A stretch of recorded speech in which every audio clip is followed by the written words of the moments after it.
जन्ममाटी पहुंची पहलगाम हमलार मृत ओडिया प्रशांत शतपथी मर शरीर और बालेश्वर ईशाणी गाँव में पहुंची सारी मृतदेह और गोटे बहुत बड़ शोभा मृत शरीर को प्रथम निया घर पर्यंत वर्तमान बासभवन में मर शरीर को रखा बहुत अनेक लोक पहुँचुंट शेष दर्शन करने शेष श्रद्धासुमन अर्पण करने 8 साढ़े 8 भितर जहाँ सूचना आसूची मुख्यमंत्री पहुँचे और श्रद्धांजलि अर्पण करेंगे। आपण झांझ मृदंगर शब्द शुणुंट सहित जातीय पताका को भी सेठारे अनेक धरिक रही अमर रहेर जहाँ आसूची सेठार लोकंर कहवा कथा जो भली भाव में प्रशांतर मृत्यु होती अस्वाभाविक एवं यार जवाब दिया दरकार एवं गुलीर जवाब गुली दि जाए एमती अनेक गुड़ी प्रतिक्रिया भी आसिक पहुँचुची देवप्रसाद महांती मो सहयोगी आम सहित लगातार भाव में रही देवप्रसाद टी जानापी चाहूँ आपंठ वर्तमान जो पार्थिव शरीर रही पार्थिव शरीर को घर भितर रखा आग को सेठारे कौन रही योजना कौन रही संपूर्ण राष्ट्रीय मर्यादा सहित अंतिम विदाय दिज्व ता छड़ा जेहेतु मुख्यमंत्री पहुंचबार कार्यक्रम रही से बाबद किसी अधिक सूचना आसी पारा कि वर्तमान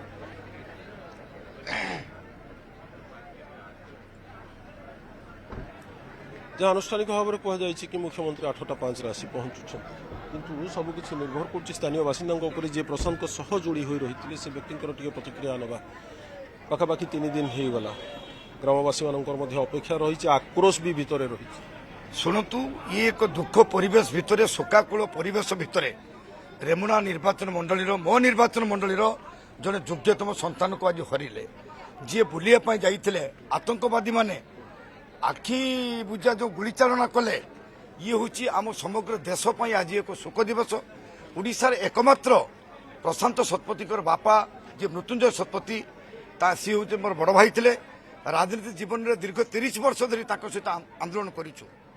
तो मृत्यु आज समग्र राज्य शोकाकूल परिवेश गति करुला बेले रेमुणा निर्वाचन मंडली जड़े योग्यतम संतान को हरिलु 3 दिन पर आसी डेड बॉडी पहुंची तो आपण ये शोकाकूल परिवेश भितर हजार हजार लोक देखी जानीपे देश मातृका को केते भल पाती ये देश को रक्षा करने आतंकवादी को संपूर्ण भाव में निपात करने मु राज्य सरकार को निवेदन करी केंद्र सरकार को निवेदन करी एठी जाति नुहे माटी कथा देश कथा एठी जो भली भाव में प्रशांत शतपथी गत मास सुधा हुए तो जमी गोटे साधारण धारणा रही आज आतंकवाद ये जमी जम्मू काश्मीर भितर सीमित हो रही उत्तर पूर्व अंचल भितर सीमित हो रही किंतु जिते आम राज्यर जड़े साधारण लोक या पूर्वर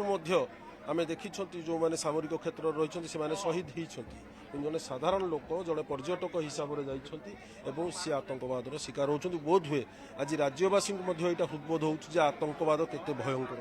मु आज स्पष्ट भाव में आपन को कैमेरा आगे कहवाई चाहे आतंकवादी सारा भारत वर्ष जो कोण अनुकोण लुचि रही देखला मात्र गुली करा जाऊ एवं संपूर्ण भाव में निपात करी ए देशर सार्वभौमत्व गणतंत्र संविधान को रक्षा करने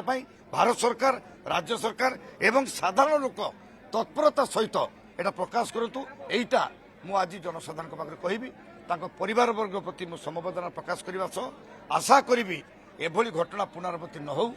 जहा आज आपण आउ गोटे कथा बोध हुए टिके हृदबोध करें जे आतंकवाद जोटा केवल आम हुए तो गणमाध्यम जरिया जानुले किंतु आज लोक मैंने हृदबोध करुवे जे वास्तविक जे ये केते भयंकर एवं केमिति जीवन विपन्न हो जाऊँगी आगे बोध ए बाबद गोटे जनसचेतनता दरकार रोचे कौन जगार भी जमी आतंकवाद को ही कौन प्रकार प्रोत्साहन मिले निश्चित भाव में आतंकवादी प्रति किसी लोकंर पछन हाथ न रहिले काश्मीर पाकिस्तान बॉर्डर ता भितर विभिन्न विकासमूलक कार्य होता भर किभली भाव में भारत वर्ष को पशि आसी सामरिक माने जो माने आम जवान मध्य जानी पारुनी इंटेलिजेंट जानी पारुना किंतु आमर जो माने जाइछन्ति पर्यटक ताको आखि बुझले के पिछला के गुली करूछन्ति ये अत्यंत दुर्भाग्यजनक मर्माहत मु आशा करी आज बोध अनेक लोक आम शुणुलु जे लोक चाहूले गुली बदल गुली दरकार यस नेपलारी लाल बहादुर शास्त्री जोटा जय जवान जय किसान 1965 मसीहा कथा जदि आपको मन पकईदेवी তাহলে পাকিস্ତାন সৈন্যକୁ পরাস্ত করিয়া পাই ইন্ডিয়ান আর্মি মাড়ি যাইଥିଲେ সেটা আপনার স্পষ্ট ভাবে জানিছন্তি এটা মধ্য এ ক্ষেত্রে আমি সমস্ত দেশ সহিত রহিছু রাজ্য সহিত রহিছু প্রতিটি নাগরিক দেশ পাই ଏ ଆତଙ୍କବାଦୀକୁ ନିପାତ କରିବା ପାଇଁ ଜୀବନ ଦେବା ପାଇଁ ମଧ୍ୟ ସେମାନେ ସଂକଳ୍ପବଦ୍ଧ। ଆଜି ବହୁତ ସାଧାରଣ ଲୋକଙ୍କ ପାଇଁ ଗୋଟେ ବହୁତ ବଡ଼ ଆହ୍ୱାନ ଯେ ଆତଙ୍କବାଦ ବିରୁଦ୍ଧରେ ସ୍ୱର ଉଠିବା ଦରକାର। ନିଶ୍ଚିତ ଏହା ଆମର ଆହ୍ୱାନ। ଆଉ ଥରେ ଆପଣଙ୍କୁ ଟିକେ ପଛପଟର ଦୃଶ୍ୟ ଦେଖାଉଛୁ ଯେ ଏହା ଭିତରେ ମଧ୍ୟ ଅନେକ ବ୍ୟକ୍ତି ବିଶେଷ ଆସି ପହଞ୍ଚୁଛନ୍ତି ଯେଉଁମାନେ ଶେଷ ଶ୍ରଦ୍ଧାଞ୍ଜଳି ଜ୍ଞାପନ କରିବେ ପ୍ରଶାନ୍ତ ବାବୁଙ୍କ ପ୍ରତି ଏବଂ ଯେଉଁମାନେ ସଂକୀର୍ତ୍ତନ ମଣ୍ଡଳୀ ଯେଉଁମାନେ ଗତ ରାତିରୁ ହିଁ ଅପେକ୍ଷା କରି ରହିଥିଲେ ଯେ ସତ୍ସଙ୍ଗମାନେ ସେମାନେ ହିଁ ଏମାନଙ୍କୁ ସ୍ୱାଗତ କରି ଶୋଭାଧାର ସହିତ ରହିବେ। ଆଜି ବୋଧହୁଏ ଲୋକମାନଙ୍କ ଭିତରେ ଗୋଟେ ଜାଗରଣର ଆବଶ୍ୟକତା ରହିଛି ଯେ ଆତଙ୍କବାଦ ବିରୁଦ୍ଧରେ ପୁରା ଦେଶ ଠିଆ ହେବାର ଆବଶ୍ୟକତା ନା ନାଇଁ କ'ଣ ଆପଣ? ମୁଁ ଏତିକି କହିବି ଆତଙ୍କବାଦ ମୁର୍ଦ୍ଦାବାଦ। ଆତଙ୍କବାଦକୁ ନରେନ୍ଦ୍ର ମୋଦି ଯଥାଶୀଘ୍ର ନିପାତ କରିବା ଦରକାର। ନିଶ୍ଚିତ ଭାବରେ ଆତଙ୍କବାଦ ଯେବେ ଦୂର ହେବ ଆମ ଦେଶରୁ ଆମ୍ଭେମାନେ ସେଫ୍ଟି ବୋଲି ମନେ କରିବୁ। এই যে দৃশ্য আপনার আমি দেখাউছু যেহেতু মুখ্যমন্ত্রী এই রাস্তা দিয়ে হি আসবে এবং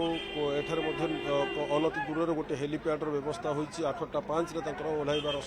যা কার্যক্রম তারপরে সে ঘরে পৌঁছবে সবাধার সহিত মধ্য সামিল রহবে বলে যা আমাকে সূচনা মিলিছি এবং বালেশ্বর সদর মহকুমা ঠার আরম্ভ করে এই গ্রাম পর্যন্ত আমি যে পরিবেশ এখানে দেখুছু লোকମାନଙ୍କ ভিতরে যে আক্রোশ বি রয়েছে এবং লোকମାନଙ୍କର ଯେଉଁ ଭଲ ପାଇବା ମଧ୍ୟ ରହିଛି ପ୍ରଶାନ୍ତ ବାବୁଙ୍କ ପ୍ରତି ଆମେ ଭିନ୍ନ ଭିନ୍ନ ଲୋକମାନଙ୍କଠାରୁ ଭିନ୍ନ ଭିନ୍ନ ମତ ମଧ୍ୟ ପାଉଥିଲେ ଯେ ବାସ୍ତବିକ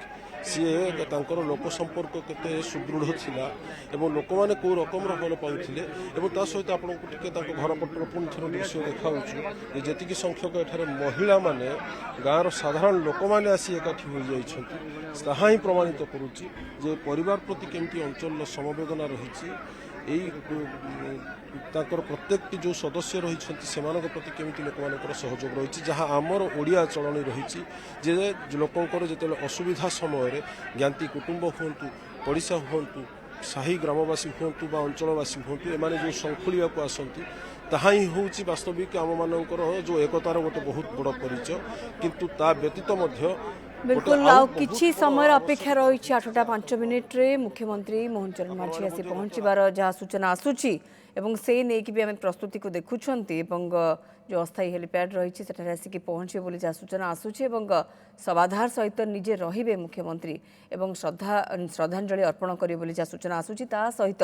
लोकों भीतर आक्रोश बा इसाणी गाँव में बर्तमान प्रत्येक मुह जेते प्रतिक्रिया आम पर्यंत आसिक पहुंचुची समस्त से गोटे कथा कहबार होची यथाशीघ्र ए कथार जवाब दि जाऊ।